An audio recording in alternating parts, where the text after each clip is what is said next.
À en croire l'indice de perception de la corruption édité annuellement par Transparency International, le Maroc continue à faire du surplace en matière de perception de la corruption chez les citoyens, les investisseurs et les observateurs en général. Il a ainsi une note de 37 sur 100 contre une note de 34 sur 100 l'année dernière.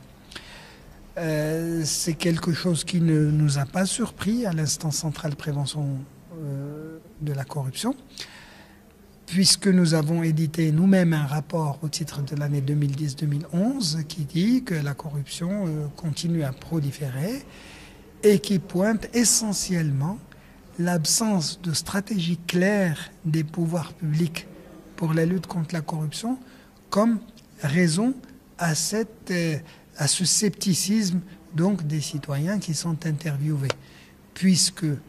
ne connaissant pas les objectifs, les moyens alloués, les responsabilités des uns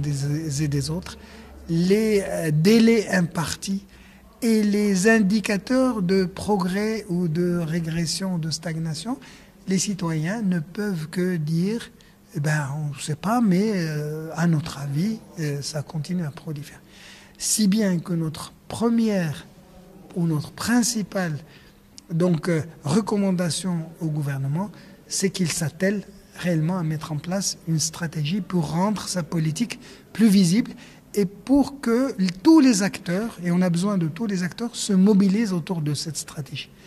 Notre deuxième recommandation très très importante, c'est qu'il active l'adoption de la loi habilitant la nouvelle instance nationale pour la probité, la prévention et la lutte contre la corruption, qui va remplacer l'instance centrale de prévention de la corruption avec une indépendance marquée, davantage de moyens humains et matériels et des prérogatives élargies pour qu'elle puisse mener à bien sa tâche, à savoir coordonner le combat contre la corruption.